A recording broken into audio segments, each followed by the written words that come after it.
Muito bem, então, sem mais enrolação, vamos passar aqui para os próximos slides. Vamos começar trabalhando com a área do retângulo, depois do quadrado, depois a área do paralelogramo e, por fim, a gente vai fazer alguns exercícios. Aí eu gostaria que vocês tivessem nas mãos papel, caneta, tá? Ou papel, lápis, borracha, porque eu vou dar um tempo para que vocês resolvam essas questões que eu selecionei. São questões bem simples, mas é legal que a gente vá praticando. Então eu vou dar um tempinho de 5 minutos em cada um desses exercícios quando a gente estiver fazendo, tá? E aí, na sequência, a gente responde os exercícios juntos, tá bom?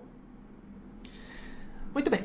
Começamos aqui, ó. Muitas vezes recorremos a objetos do nosso cotidiano para compreender conceitos geométricos. A visualização e a mediação desses objetos são boas estratégias para a descoberta e compreensão de propriedades geométricas. Muitas vezes a gente se depara com um problema real e aí a gente vê a importância da matemática, né? Precisamos da matemática para solucionar esse determinado problema. Eu vou trazer algumas situações aqui que podem acontecer e caem no assunto de áreas de figuras planas, tá bom? Algumas coisas que vocês provavelmente já se depararam aí na vida, tá? A primeira coisa que eu trago para vocês é o problema aí de calcular a área de uma sala, de algum ambiente da sua casa e você está querendo trocar o piso, né? Trocar o revestimento dele. Então, quando a gente vai fazer, o pedreiro vai fazer essa substituição, ele precisa calcular a área do ambiente que vai ser trocado, o piso, para que você vá lá na loja de construções e compre a quantidade de piso mais próxima, né, para evitar desperdício, a mais próxima do necessário, né? Tem sempre uma margenzinha de erro que é calculada para cima porque vai ter alguns recortes no piso, mas você precisa saber calcular a área de figuras planas, né? Geralmente você está com figuras de vários formatos, dependendo de como a casa é construída, como o apartamento é construído, tá bom? Então, essa é uma situação que acontece com muita frequência para se calcular a área de uma sala, de uma cozinha ou até da casa inteira para poder fazer as substituições do piso, tá bom? Você quer evitar desperdício, você quer gastar o menos possível na substituição desse piso. Outra situação é quando você vai fazer um planejamento de móveis, né? Móveis planejados precisam também muito da matemática para evitar desperdícios, tá? Aqui a gente traz uma figurinha de uma pessoa, de um casal, provavelmente, né? Que está planejando aí, construindo seus móveis planejados aí, né? Para um quarto, provavelmente, tá?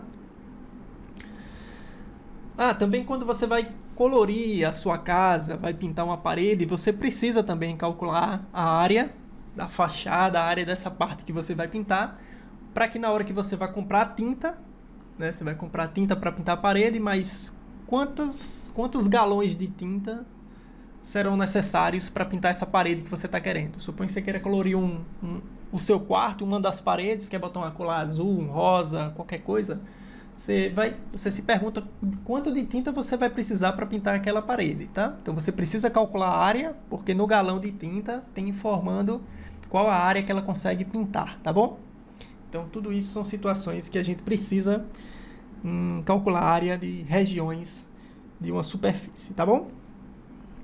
Bom, eu trago aqui de cara logo a definição do que é a área, tá? Eu digo que a área é a medida da extensão de uma superfície expressa em uma unidade padrão pré-estabelecida. Já eu falo sobre essa unidade padrão, que unidade é essa que está pré-estabelecida para que você determine a área, tá bom?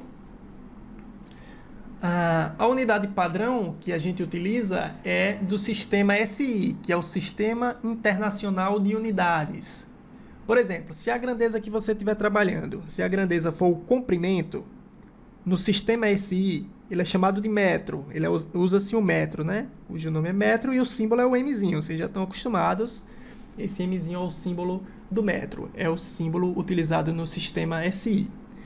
Se for uma superfície, quer trabalhar com área, então você vai trabalhar com superfície. O que é que usamos? Usamos o metro quadrado. É claro que existem os múltiplos e os submúltiplos, né? Os múltiplos do metro, como quilômetro, os submúltiplos, como decímetro, centímetro, milímetro, tem milhares, né? milímetro e tantos outros. Muitos que eu nem conheço e nem sei falar o nome. Metro quadrado a gente utiliza o M com um 2 elevado em cima do M, tá? Esse é o metro quadrado. Pode ter o quilômetro quadrado, que são os múltiplos, e também os submúltiplos, decímetro quadrado, centímetro quadrado e por aí vai. E se você quiser tratar de volume, isso aqui vai ficar para as nossas aulas de geometria espacial. Se você quiser tratar de volume, a gente tem o metro cúbico, cujo símbolo do metro cúbico é o M com um 3 em cima, tá? Existem também os múltiplos e os submúltiplos, tá bom? Muito bem. Bom, quando a gente fala de metro, a gente falou dessa grandeza, que é o metro. No Escritório Internacional de Pesos e Medidas, localizado na cidade de Paris, tem essa barra de platina, tá? Que mede exatamente 1 metro. Ela é a barra que tem exatamente 1 metro, né? Então, se você quiser saber o que é 1 metro, essa barrinha é o que dá a medida, ó. Isso aqui tem 1 metro, tá? Então, a partir dessa barra é que a gente consegue dizer o que é o metro, né? Mas, na verdade, não é a partir dessa barra. Essa barra, ela foi construída de modo que a gente tivesse em mãos um objeto que medisse exatamente 1 metro, tá? O metro é definido, na verdade, como sendo uma fração da velocidade da luz, né? E aí eu vou comentar daqui a pouquinho no próximo slide, tá? Mas isso aqui é a título de curiosidade. Nesse Escritório Internacional de Pesos e Medidas, em Paris, tem essa barrinha e tem também uma barrinha que mede exatamente 1 quilograma, tá? A título de curiosidade. Mas como é definido formalmente o metro? O metro é o comprimento do trajeto percorrido pela luz no vácuo durante um intervalo de tempo de 1 dividido, ou seja, uma fração de 1 segundo-luz, né? 1 dividido por esse número aí, tá? É meio difícil até de a gente imaginar, mas imaginem a velocidade da luz, né? Você tem a velocidade da luz, a trajetória que 1 segundo-luz é o tempo que a luz leva, que 1 segundo a luz percorre, né? 1 segundo-luz. Então, isso é uma fração de 1 segundo-luz. Então, essa fração de 1 segundo-luz, esse comprimento, é exatamente o que a gente chama de 1 metro. Então, para facilitar, para o negócio ficar mais palpável, construir aquela barrinha que está lá no museu em Paris, tá? Então, é isso que é a definição formal de 1 metro. Mas não se preocupem com isso. A gente já tem alguns instrumentos para poder medir 1 metro, né? Eu trouxe aqui uma trenazinha que muitos pedreiros têm. E a gente sabe que a gente vai falar um pouquinho sobre os submúltiplos do metro, tá? 1 metro, que a gente simboliza dessa forma, 1 metro, ele equivale a 10 decímetros, tá? O que é o decímetro? O decímetro é a 10ª parte de 1 metro. Ou seja, se você pegar 1 metro e dividir ele em 10 partes iguais, cada uma dessas partes é o que a gente chama de decímetro, tá? Então, o decímetro é um submúltiplo do metro, tá? A título de curiosidade, se você quiser trabalhar com metro ao quadrado, o que é 1 metro ao quadrado? 1 metro ao quadrado. Bom, 1 metro ao quadrado é igual a 1 metro vezes 1 metro. Então, 1 metro ao quadrado é 1 metro vezes 1 metro. Por isso que a gente, se você multiplicar o 1 vezes 1 aqui, dá 1. E m vezes m, m ao quadrado. É por isso que 1 metro ao quadrado é escrito dessa forma. Tá bom? Agora, se você quiser converter 1 metro ao quadrado para decímetros ao quadrado, como é que você faz isso? Isso é extremamente importante. A gente muitas vezes vai precisar converter as unidades. Quando a gente estiver trabalhando com conceitos de áreas, a gente precisa trabalhar com as dimensões todas com a mesma unidade, tá? Se tiver em metros, todo mundo tem que estar em metros. Se tiver em centímetros, todo mundo tem que estar em centímetros. Dependendo da situação, você escolhe o metro ou centímetro, tá? O que é melhor para expressar a sua área. Então, como é que eu converto 1 metro ao quadrado em decímetro ao quadrado, por exemplo? Então, ó, 1 metro ao quadrado é 1 metro vezes 1 metro. Isso é igual.